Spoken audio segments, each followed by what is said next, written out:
আবার নাম রাখছে ফাতিমা আর মুসলমানের ফুরির মাথাত নাই উন্না ঠিক আছে নি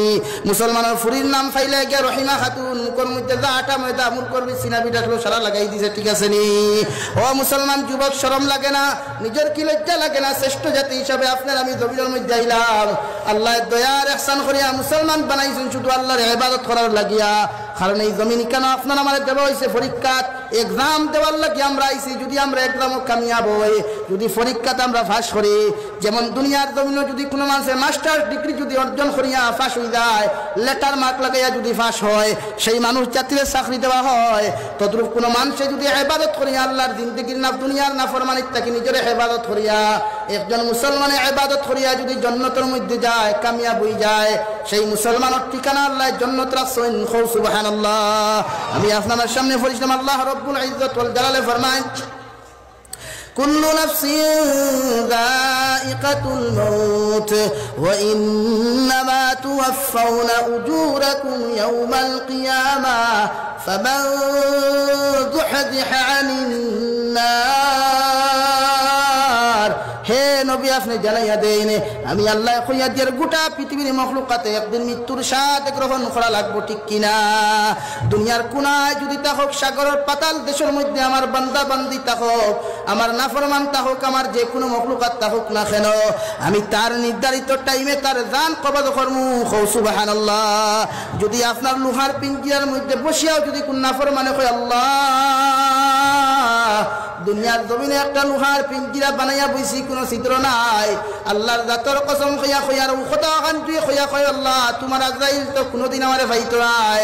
আল্লাহর জাতর কসম খইয়া খইয়ার লোহার পিঞ্জিরা যদি ছিদ্র থাকুক আর না থাকুক নীল দরিয়ার মূলত থাকুক আর না থাকুক আল্লাহ নির্ধারিত টাইমে তার ওখানে জান কবজ করবা হো ঠিক কিনা আল্লাহর নবী সুলাইমান আলাইহিস সালাতু ওয়াস সালামের উম্মতে সুলাইমান আলাইহিস সালাতু ওয়াস সালামের হলো নবী আপনার আজরাইলে তো আমারে দেখিলাইছো আমার জান কবজ করিলাইবা দয়া করি এখন মুসল্লা দেও নতুবা এখন আমারে সওয়ারি দেও আমি ও দেশটাকে অন্য দেশে চলিয়া যাইতাম আজরাইলে যেন আমারে না ফাইন কও সুবহানাল্লাহ সুলাইমান আলাইহিস সালাতু ওয়াস সালাম আল্লাহর বান্দারে অন্য দেশে ট্রান্সফার করিয়া দিলা ও জায়গাত গিয়া ফায় আজরাইল আলাইহিস সালাম তার সামনে উপস্থিত কও সুবহানাল্লাহ জিকার খোলা বাইরে তোমারে তুই আইলাম মিশরের জমিন তুমি এই জমিন থেকে কেন আইলা কিভাবে আজরাইল আলাইহিস সালাম কইলা ও আল্লাহর বান্দা তোমার মৃত্যু নির্ধারণ করা হইছে ও জমিন যার কারণে সুলাইমান আলাইহিস সালাম তোমার ওখান থেকে ও জমিন পৌঁছাইয়া দিছেন কও সুবহানাল্লাহ এইজন্য আল্লাহ রাব্বুল আলামিন ফরমান কুল্লু নাফসিন যায়িকাতুল মাউত তোমার যে সময় যেই দিন যে টাইম যে বার যে সময় এখানে নির্ধারণ করা হবে মৃত্যু সেই সময় তুমি বাথরুমে থাকো পাক খাওয়ার থাকো আর ঘুমো থাকো আর হজাক থাকো বাইকের উপরে থাকো স্কুটির থাকো আর অটোত থাকো আর ট্রেনও থাকো আর ফ্লাইটও থাকো সাগরের নীল দরিয়ার মূলে থাকো না কেন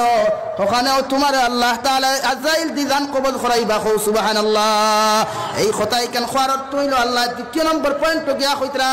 ওয়া ইন্নামা তুওয়াফাউনা উজুরাকুম ইয়াউমাল কিয়ামাহ বান্দা কিয়ামতের দিন আমার সামনে তুমি উপস্থিতি দেওয়া লাগবো হে বান্দা তুমি যদি নেককার হও যদি দুনিয়ার জিন্দেগি খান নবীর আদর্শ দিয়া তুমি খাটাও আমি আল্লাহ তাআলার সামনে কিয়ামতের দিন আইতে তুমি কোনোদিন ডরাইতা নাই হে বান্দা ওই দিন তুমি আমার সামনে হাজিরি দিবাই যেই দিন সূর্য এক হাত উপরে থাকবো কেউ হইতে 1 কিলোমিটার উপরে থাকবো তাফসীরের দালালাইনের মধ্যে হইতে আধা উপরে সূর্য থাকবো ও হালতের মধ্যে যাইবা যে হালত সূর্যের তাপমাত্রা তোমার মাথার মগজ গলিতে গলিতে জমিন টানিতে টানিতে গামিতে গামিতে জমিন তামায় পরিণত হইব নাউযুবিল্লাহ ও দিন যেই দিন তুমি উলঙ্গ অবস্থায় থাকবাই তোমার শরীরে কোনো কাপড় থাকতা না তুমি যুবক হও আর বৃদ্ধ হও আর যুবতী হও আর বৃদ্ধ হও তোমার শরীরে একটা তাগা পর্যন্ত থাকতো না এখন নাউযুবিল্লাহ আল্লাহর নবীর স্ত্রী আজওয়াজে মুতাহহারাত উম্মাহাতুল মুমিনিন হযরত আয়েশা সিদ্দিকা রাদিয়াল্লাহু তাআলা আনহা নবীজি যেই মাত্র কইলা আয়েশা কিয়ামতের ময়দানে আমার আল্লাহর সামনে সমস্ত মানুষ জাতি উলঙ্গ অবস্থায় উবাইবা হযরত আয়েশা চোখের পানি কইলা ইয়া রাসূলুল্লাহ ওগো আল্লাহর নবী একটাবার খোসাই নবীর স্ত্রী আয়েশা কিয়ামতের ময়দানও কি আল্লাহর সামনে মানুষের সামনে উলঙ্গ অবস্থায় দাঁড়াইমু আল্লাহর নবী জনাব নবী করিম সাল্লাল্লাহু আলাইহি ওয়াসাল্লাম হযরত আয়েশা রে কইলা ও আয়েশা নবী স্ত্রী হওয়ার নবীর মেয়ে হও না কেন কিয়ামতের দিন তুমি উলঙ্গ অবস্থায় হাজার হাজার কোটি কোটি মানুষের সামনে দাঁড়াইবা কও নাউযু বিল্লাহ আয়েশা লগে লগে কুরবানি সারিয়া কইলা ইয়া